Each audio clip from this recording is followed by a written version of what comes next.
Hello, Professor. This is my second video blog on whether technology is good or bad. I'm doing it by myself, so I'm going to be doing both arguments. So here we go. First, three arguments as to why technology is good. The first argument is that technology allows for convenience in our lives. You can check weather or traffic on the internet really quickly and easily. You could watch TV without having to get up from your desk, or you can communicate around the world in an instant over the internet. The second reason technology is good is that it can save money. It can reduce the usage of paper in a company, for example, which lowers expenses, and the usage of open source software allows companies to remove the necessary installation and maintenance costs that software has.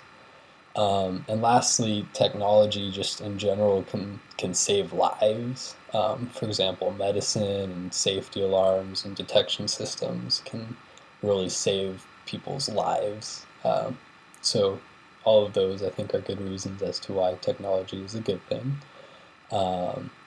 As far as technology being a bad thing, I would say, first of all, it can create information overload, which really removes any meaning from the information. If there's just so much, then you can't find what is actually useful, and it becomes pointless. It does create, the second reason is that it does create impatient culture, possibly. We need everything now, and if it doesn't happen now, then it's not worth having. And lastly, just the internet and things like that can just cause distractions from reality, and people are always just focused on their Facebook or Twitter or whatever, and don't actually experience real life. And lastly, three examples as to how technology could be either good or bad depending on how you use it. The first, I would say, is the internet. It can be used for commerce or for people to get information really easily, and that's a good thing. Or it could be used for identity theft and things like that, which are very bad things. Then transportation is another technology that could be used either good or bad.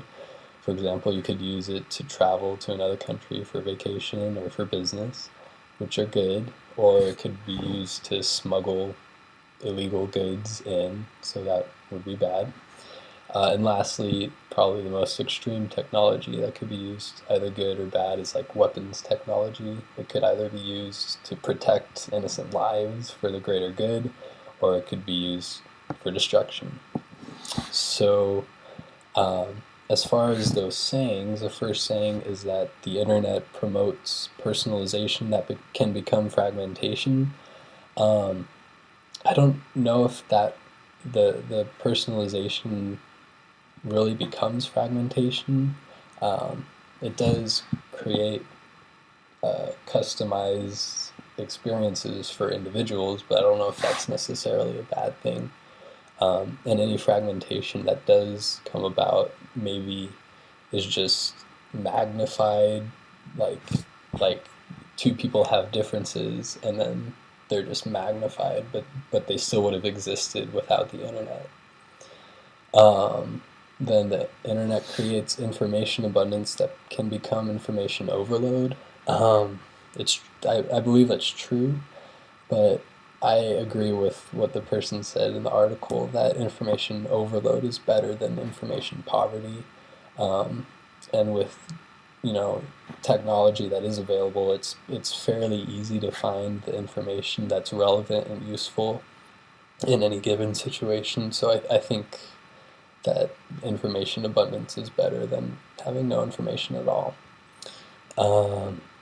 The internet allows for the creativity of amateurs while undermining the business models of professionals.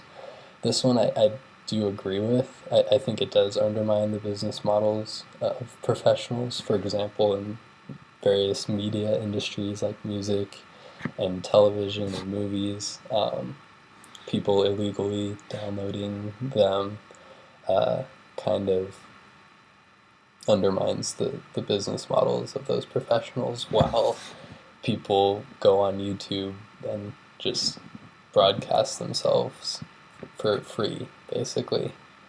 Um, and then lastly, the internet enables the wisdom of crowds that can result in the stupidity of the lowest common denominator.